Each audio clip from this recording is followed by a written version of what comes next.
안녕하세요. 지방에 거주하는 30대 후반의 남자입니다. 제 아내 덕분에 아주 가족끼리 못 볼 꼴을 다 보며 살고 있습니다. 제 삶이 이렇게 될 줄은 정말 몰랐네요. 어디서부터 잘못된 건지, 바로 잡을 수 있는 건지, 참 마음이 심란하고 막막한 마음뿐입니다.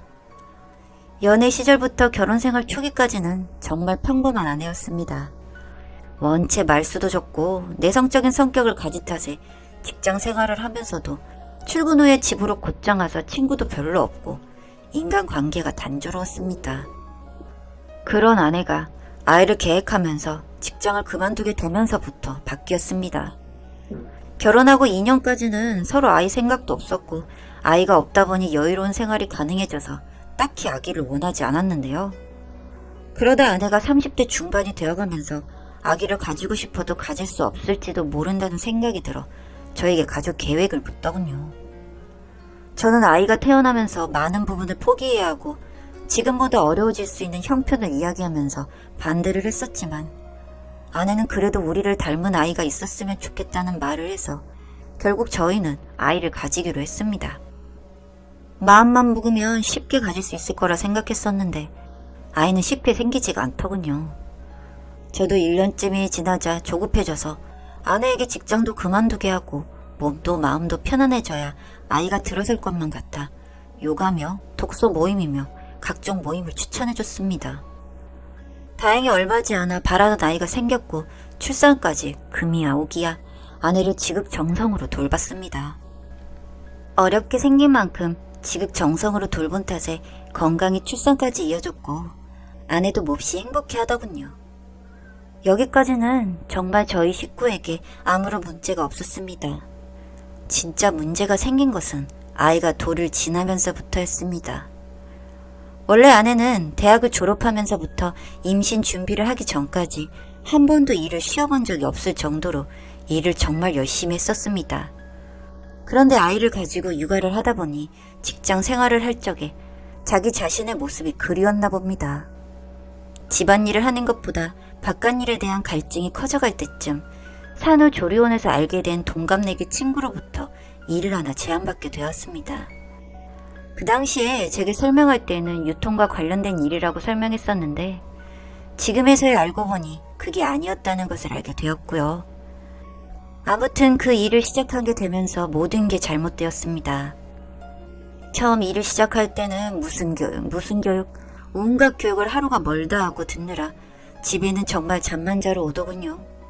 그리고 무슨 교육이며 세미나며 어떤 것들은 참여하는데 돈까지 내야 드릴 수 있다며 적게는 4만 원부터 타지에서 듣는 세미나의 경우 숙박까지 해야 한다면서 30만 원씩 회당 지급하면서 온갖 종류의 교육을 들으러 다녔습니다. 세상에 집에 갓 돌을 지난 아이가 있는데 강릉이다 전주다 온갖 교육이며 세미나를 듣느라 아이는 나몰라라 하고 다닌다는 게 말이 됩니까? 처가는 멀어 매일 저희 부모님이 저희 집에 오셔서 아이를 봐줬습니다. 그때마다 아내는 집에 없었고요. 심지어 그 교육을 다녀오면 도대체 무슨 소리를 들었는지 제게 교육에서 들었다는 내용을 이해해주는데 참나 경제용어나 경영용어가 간간히 섞여 있긴 하지만 그냥 누가 들어도 헛소리와 음모론 같은 이야기를 어찌나 열성적으로 말하는지 사회비 종교 모임이라도 다녀온 줄 알았습니다. 교육만 다니면 다행이죠. 어느 날 퇴근길에 집 앞 현관문에 놓여진 박스가 10개가 넘었습니다. 뭔가 싶어서 열어보니 치약이 꽉꽉 눌러 포장되어 10박스가 되더군요. 몇 개인지는 세보지도 않았습니다. 당장 아내에게 전화를 걸었습니다. 여보, 지금 집 앞에 무슨 치약이 10박스나 들어와 있어. 이거 뭐야? 자기가 주문한 거야? 그거 되게 좋은 치약인데 사업 설명회에서 추첨으로 구매할 수 있는 사람 뽑는다길래 지원했다가 당첨돼서 주문했어. 아니 도대체 치약 10박스를 언제 다 쓰겠다고 주문한 거야? 박스 하나가 내 무릎까지 올 정도로 큰데 당장 환불해. 그거 엄청 구하기 힘든 거야. 박스 건들지 말고 그대로 놔둬. 내가 정리할 테니까 절대 건들지 마. 이 말을 끝으로 전화를 툭 끊어버리더군요. 참나 황당하기도 하고 동시에 저게 얼마일까 궁금하기도 해서 아내가 집에 들어오자마자 물었습니다. 오늘 배송한 치약 그거 얼마 주고 산 거야? 그건 알아서 뭐 하려고? 어차피 환불도 안 되는데. 그냥 써. 그래도 얼마에 산 건지는 내가 물을 수 있는 거잖아. 얼마 주고 산 거야? 아내가 한참을 빙빙 말을 돌리다가 안 되겠는지 이야기를 하더라고요. 저거 게르마늄이 포함된 치약인데 엄청 귀한 거래. 아직까지 국내에서 생산이 안 돼서 해외에서 가져온 거라 가격이 조금 붙었어. 치약 한 개에 2만 원이야. 뭐라고? 치약이 하나에 2만 원? 어림잡아도 한 박스에 100개는 담겨져 보였는데 10박스니까 2천만 원이 나는 치약이네요. 헛웃음이 나오면서 나중에 말이 안 나오더군요. 그럼 오늘 우리 집에 배송은 치약이 다 합쳐서 2천만 원이나 주고 사온 거였어? 그 정도 하는데 왜? 그거 엄청 좋은 치약이야. 자기가 잘 몰라서 그래. 나랑 같이 설명 들었으면 자기가 이렇게 화낼 일도 아닐 텐데. 오히려 저를 이상하게 쳐다보고 답답해 하더군요. 당장 전부 환불하고 그 이사온 곳에서 나오라고 소리소리를 질렀습니다. 집안에 가득 박스가 쌓여 있는데 꼴도 보기 싫어서 제가 집을 나왔죠. 그날은 찜질방에서 잤습니다. 내일 집에 들어갈 때는 모두 환불받고 집을 원래대로 돌려놓으라고 문자를 보내고 잠들었습니다. 그 다음 날에 퇴근을 하고 집에 가보니 박스가 모두 치워져 있더군요. 아내는 집에 없었고 설마 어제 내가 말한 대로 모두 환불을 받았나 싶었습니다. 아내가 곧 집에 들어왔고 치약들은 어디 갔는지 물었습니다. 모두 환불을 받았다고 하네요. 그리고 좋아 보이는 제품이라서 제 생각도 하고 식구들도 다 쓰길 바래서 사온 건데 제가 그렇게 소리 지르고 화내는 모습에 실망했답니다. 이런 거 앞으로 안 사올 테니 자기한테 소리 다시는 지르지 말라고 합니다. 그 순간은 저도 아내에게 미안했습니다. 물론 치약 금액이 너무 비싸서 놀란 마음에 과하게 제가 아내에게 화를 낸 게 아닌가 싶기도 하고 어쨌든 일이 수습되었으니 아내에게 미안하다고 이야기하고 일이 마무리되는가 싶었습니다. 그 후로 한 달 뒤 저희 어머니 생신이라 본가에 들릴 일이 생겼습니다. 같이 저녁도 먹고 화기애애하게 지나가나 싶었는데 제가 화장실에 가서 손을 씻다 보니 익숙한 포장의 치약이 눈에 띄었습니다. 초록색 포장의 그것은 분명 한 달 전에 아내가 무려 2만 원이나 주고 사온 치약의 포장과 같았습니다. 너무 놀란 저는 그 치약을 쥐고 거실로 나와 어머니에게 물었습니다. 이 치약 어디서 난 거야? 어머니는 제 눈을 피하면서 말씀을 못 하시더군요. 아내는 황급히 자리를 정리하고 일어나려는데 뭔가 이상한 느낌이 들어 아내를 불러 앉히고 따져 물었습니다. 이거 분명 자기가 저번에 사온 치약이랑 같은 건데 왜 어머니 집에도 이게 있는 거야? 그 치약 되게 아는 사람들에게는 유명한 치약이야. 그러니까 어머님도 어디서 구하셔서 사온 거겠지. 괜히 끝난 일 가지고 트집 좀 잡지 마. 이러면서 저희 언성이 높아지니 어머니께서 안 되겠다 싶었는지 그 치약을 저희 아내에게서 사온 것이라고 말씀하시더라고요. 영문을 알아보니 제가 당장 박스들을 환불하고 정리하라고 소리 지르고 집에서 나온 날 아내는 저희 어머니에게 전화를 했더랍니다. 자기가 좋은 물건이 있어서 우리 식구 모두 좋은 걸 쓰고자 사왔는데 신랑이 난리를 치고 집에서 나갔다. 어머니께서 이거 처리 좀 해주시면 안 되겠느냐. 치약 때문에 어머니 며느리가 이혼당하게 생겼다. 한 번만 도와달라. 이런 식으로 어머니에게 전화를 했다고 합니다. 그러면서 마음 약하신 저희 어머니는 또 그걸 알겠다고 사오셨고 아내는 저에게 모두 환불받았다고 거짓말을 한 거였습니다. 이야기를 전부 듣고 나니 아내에 대한 정이 모두 차갑게 식는 걸 느끼면서 뺨을 후려치고 당장 어머니에게 받은 돈 전부를 돌려드리라고 했습니다. 그리고 네 손으로 저 치약 다 챙겨서 이 집에서 나가라고 말했죠. 그래도 분노가 풀리지 않아서 저는 집으로 온 아내에게 집에서 다 챙겨온 치약을 짜기 시작했습니다. 네가 말한 대로 그렇게 좋은 치약이라는데 고작 이 닦는 데만 써서 되겠냐? 머릿결도 좋아지나 보고 피부에도 좋은가 보자. 소독도 되겠네. 하면서 2만 원씩이나 하는 치약을 정말 죄다 짜내서 치덕치덕 발랐습니다. 아내는 기겁을 하면서 미쳤냐고 저에게 욕을 하더군요. 제가 보기엔 다단계에 빠져서 미친 건 본인인데 말입니다. 뭐라 하던 치약을 물에다가도 풀어서 몸뚱이에다 부어줬습니다. 효과는 서서히 나타나더라고요. 아주 따갑다고 난리를 치는 겁니다. 아무래도 예민한 사람은 더 따가웠겠죠. 팔딱팔딱 뛰는데 샤워하러 들어가지도 못하게 막았습니다. 저에게 쌍욕을 퍼부으며 물건까지 집어 던지려고 했지만 그러던지 말던지 문은 안 열어줬죠.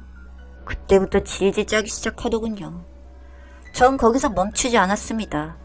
이 보약 같은 치약을 그냥 둘 수는 없어서 남은 치약을 모두 밥에도 짜고 국에다가도 넣어서 끓여서 아내에게 밥상을 차려줬습니다. 이 밥상 다 비우지 않는 이상 절대 샤워 못한다고 으름장을 놓았죠. 그랬더니 어지간히 따가웠는지 질질 짜면서도 입에 쑤셔 넣더군요. 그렇게 한바탕 전쟁을 치르고 나서야 쉽게 해줬습니다.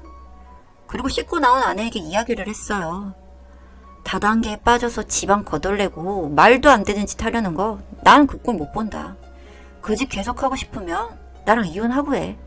했더니 이혼은 절대 안 된다면서 울며 빌기 시작하더군요. 당신 눈 뒤집히니까 내 말 하나도 안 듣던데 또 다단계에 나가서 이런 사단 내면 어쩌려고 내가 그 말을 믿어? 각서라도 쓸 거야? 했더니 쓰겠다고 하더군요. 그리고 저 공증까지 받았습니다. 이런 제가 독한 놈이라고 하실지 모르겠지만 전 이 부분에서는 정말 확실히 해야 한다고 생각했으니까요. 다단계해서 지만 망하는 게 아니지 않습니까? 가족과 주변 지인들까지 다 피해를 보는 거니까요. 전 그 꼴은 절대 못 보거든요. 그렇게 그 일이 있고 난 뒤 1년 정도가 지났습니다. 와이프는 일은 하고 싶어 해서 그럼 공부를 하라고 했습니다. 공인중개사 시험을 목표로 요즘 열심히 공부하고 있고요. 이제서야 자신이 그때 제정신이 아니었던 것 같다고 사과도 하더군요. 그렇게 저는 독하지만 제 가정을 지켜냈습니다. 저에겐 다른 방법이 없었습니다. 저에게도 아이에게도 아내는 중요한 존재였으니까요. 이제서야 저희 집안에 평화가 찾아온 것 같아 살 것 같네요. 여기까지 이야기 봐주셔서 감사합니다. 사연자분이 보내주신 이야기 시작해볼게요. 기가 막힌 제 이야기를 좀 해보려고 합니다. 그놈은 제 학교 후배였습니다. 대학교에서 CC하다가 결혼까지 하게 된 케이스였습니다. 제가 먼저 사회생활 시작했고 먼저 자리 잡아 많이 도와줬고 결국 취직 성공하여 돈 모으는 거 기다려주다가 결혼했어요. 결혼하고 맞벌이로 정말 서로 미친 듯이 일했습니다. 둘 다 재테크에 관심이 많아서 빨리 대출금 갚고 내 집으로 만들려고 정말 안 쓰고 모으며 악착같이 생활했습니다. 월급 재테크, 직장인 카페 이런 거 가입해서 서로 가르쳐주고 막 앱테크 이런 거 하면서 포인트 모으고 그냥 공통 관심사가 그거였으니까 심심할 틈이 없었어요. 퇴근 후에는 그런 얘기하면서 소주 한 잔씩 먹고 꿈이 있으니까 인생이 너무 재밌더라고요. 그렇게 이 약물고 근검절약한 지 4년째 대출금 다 갚았죠. 둘이 끌어안고 얼마나 좋아했는지 모릅니다. 근데 거기서부터 문제가 생겼습니다. 진짜 너무나 이루고 싶었던 것을 이루고 나니 새로운 목표가 있어야 되는데 저는 그런 목표를 바로 세울 수 있었어요. 뭐 그냥 소소하게 명품 가방, 적금 이런 거에서 달에 얼마씩 모아서 사고 이래야지 생각하고 슬슬 임신 준비를 해서 애 낳아야겠다. 이런 식으로 목표가 명확했는데 그놈은 그게 아니었어요. 인생이 너무 공허하대요. 정말 이루고 싶었던 거 이루고 나니까 여기서 또 뭘 해야 할지 모르겠다고 하더군요. 그런데 솔직히 이해는 갔어요. 저도 인생 살면서 그런 적이 몇 번 있었거든요. 정말 열심히 공부해서 스펙 쌓고 자격증 따고 봉사활동하고 뭐하고 정말 무던히 노력해서 회사에 입사하고 나니 엄청 공허한 기분을 느꼈죠. 지금 내가 이 상황을 위해서 그렇게 미치도록 한 건가? 뭐 이런 기분이요. 충분히 이해했기에 어떻게든 풀어주고 싶었습니다. 그놈이나 저나 취미생활이라고는 재테크 공부해서 서로 얘기하고 그러는 것밖에 없었기 때문에 더욱 그랬을 수도 있고요. 사람이 뭔가 재밌는 것이 있으면 달라지니까 뭐 하나 배우라고 권유했어요. 운동이든 뭐든 해보라고요. 처음엔 그럴까 하더만 헬스 끊더라고요. 한 2주 가더니 혼자 하는 운동이라 재미없대서 두 번째는 암벽등반 보냈습니다. TV에서 보더니 재밌을 것 같다고 하기에 알아보고는 끊어줬죠. 그렇게 고맙다고 신나서 장비 사고 하더니 한 달도 못하고 어깨가 너무 아프다고 그만뒀죠. 뭐 좋아하는 거 찾기까지는 여러 가지 과정이 필요하니까 이해해줬습니다. 그러더니 어느 날 피아노 배우고 싶다고 하더라고요. 그래서 해보라고 했습니다. 뭐 남자가 나이 먹고 다룰 수 있는 악기 하나 있으면 좋겠다 싶어서요. 처음엔 저도 같이 배우려고 했으나 저는 그런 것보다는 필라테스 하고 싶더라고요. 그래서 저는 필라테스 시작했죠. 그렇게 각자 하고 싶은 거 하나씩 하면서 임신하려고도 노력도 하고 그랬습니다. 그러다가 저는 임신하게 되었고 배 많이 부를 때까지는 일해야겠다 싶어서 휴직은 안 하고 있었죠. 그놈은 피아노 다니면서 진짜 재밌다며 만족했어요. 그러다 아이 태어나고 이제 행복한 날들만 남은 줄 알았습니다. 아이도 건강했고 세상에서 가장 예뻐 보였습니다. 육아휴직으로 인해서 수입은 좀 줄어들었지만 재테크에 대해 열심히 공부했기에 집안 경제도 그렇게 어렵지 않았고 남부럽지 않게 먹고 놀면서 지냈죠. 그러다 아이가 3살 되던 해였어요. 생일잔치 한다고 친정 식구랑 시댁 식구랑 다 모여서 좀 분위기 있는 곳에서 식사 대접했죠. 근데 마침 거기에 피아노가 있었습니다. 그래서 그놈에게 피아노 한번 쳐주라. 여튼 거의 3년이나 됐는데 한 번도 못 들어봤네 하니까 식구들도 그래 한번 쳐보라고 등 떠밀었죠. 갑자기 식은땀 흘리고 당황하더군요. 마지못해 피아노 앞에 앉았는데 뭐 자기가 치는 피아노랑은 좀 다르다면서 치기를 망설여 하더라고요. 왜 저러나 싶었어요. 기본적인 건 다 똑같다고 알고 있는데 내가 잘못 알고 있는 건가 싶어서 그래도 뭐 거의 다 비슷한데 대충 한번 쳐봐 하니 무슨 진짜 초등학생 치는 곡 하나 치더군요. 뭔가 했어요. 3년 동안 뭐 했나 싶어서요. 그리고 집으로 돌아오고 다시 일상생활 하는데 아무리 생각해도 깨름칙해서 학원 간다고 하는 남편 몰래 따라가 봤습니다. 근데 진짜 피아노 학원 가더군요. 그래서 그냥 에이 뭐 장난친 거겠지 하고 넘어갔어요. 그렇게 또 잊고 살다가 같은 아파트 맘카페 친한 아줌마 하다가 남편이랑 피아노 선생이랑 어디 가던데 무슨 사이냐고 묻더군요. 뭐지 싶어서 그날 저녁에 학원 갔는데 왜 선생이랑 밖에를 나오냐 하니 교본 없어서 교본 사러 갔다고 하더라고요. 진짜 무슨 말도 안 되는 소리인가 싶었죠. 교본을 같이 사러 간다는 것도 웃기고 그냥 프린트해서 주고 다음에 사오라 하던지 아니면 자기가 준비하고 돈을 받던지 그게 정상 아닌가요? 뭔가 있다 싶었습니다. 근데 아무리 뒤따라다녀봐도 피아노 학원에 진짜 가고 시간 되면 나오고 진짜 이상했어요. 그런데 피아노를 못 친다? 안에서 뭔 일이 있나 싶었습니다. 그래서 뭐 어떻게 누구한테 부탁해서 좀 보려고 해도 레슨 받는 방은 방마다 다 문이 닫혀 있으니 알아볼 방법도 없고 참 답답했죠. 폰을 뒤져봐도 일상적인 얘기밖에 없고 뭐 피아노 선생이랑도 레슨 몇 시에 한다 뭐 이런 얘기뿐이고요. 그렇게 제 시름이 깊어갈 즈음 단서를 찾아냈습니다. 그놈이랑 같은 직장 다니는 분이 저랑 친한 동네 언니였는데 복지카드에 대해서 얘기하더군요. 저는 결혼한 지 몇 년이나 지났지만 처음 듣는 얘기였습니다. 매년 100 얼마씩 나오는데 인터넷 쇼핑도 할 수 있고 실제 쇼핑도 할 수 있다 하더군요. 일단 그것에 대해 존재를 저한테 숨겼다는 게 열받았습니다. 그래서 쇼핑몰 주소를 알아냈죠. 집에 컴퓨터 들어가서 그 사이트 주소 쳐서 들어갔습니다. 그놈 아이디 비번 다 똑같이 드니까 그냥 들어가지더라고요. 그렇게 쇼핑 목록을 보니 뭐 별건 없었는데 포인트는 없었어요. 그래서 포인트 차감 내역을 보니 무슨 백화점에서 100 얼마가 끊겨 있더군요. 전화해서 알아보니 명품 가방 매장이었어요. 이 사람이 나한테 선물해준 적도 없는데 어디다 썼나 싶었더니 그냥 바로 촉이 오더군요. 이걸로 선물해줬구나. 남편한테 전화해서 떠봤죠. 너 복지카드 있더라? 이딴 거 숨기고 그 돈으로 피아노 선생 선물 사다 줬냐? 지금 학원 찾아가서 개박살 낼 거다 하니 제발 저려서 그만하라고 집 가서 다 설명한다고 하기에 저는 아니 지금 피아노 학원 간다 하고 진짜로 피아노 학원 앞에 가서 30분쯤 기다리니 헐레벌떡 오더군요. 본인이 다 설명한다고 제발 일단 집으로 가자 해서 집으로 갔습니다. 다 알고 있으니 한 톨도 빠짐없이 다 말해라 하니 하는 말이 피아노 학원 다니자마자 제가 임신해서 관계를 못한 게 불만이 쌓였답니다. 그래서 돈 주고 뭐 어떻게라도 해볼까 생각했었는데 아껴 쓰던 버릇이 있어서 그런 건 너무 돈 아까워서 안 했답니다. 그러다 피아노 배우면서 선생이랑 친해지고 같이 술 한잔 먹게 됐는데 그날 실수를 했다더군요. 그리고 그 실수가 방아쇠처럼 당겨져서 그날부터 그냥 보기만 하면 그 짓을 해왔다더군요. 듣고 진짜 미친놈이구나 싶었습니다. 그 피아노 선생도 제가 알기로 유부녀고 동네 장사인데 겁대가리 없이 한 동네 사는 유부남이랑 그러나 싶어서요. 몇 년간이나 저를 속였다는 사실에 저는 치가 떨려서 이런 놈이랑은 살 수 없다 생각했습니다. 바로 피아노 선생 찾아가서 난리를 치고 그 집 가서도 다 까발렸죠.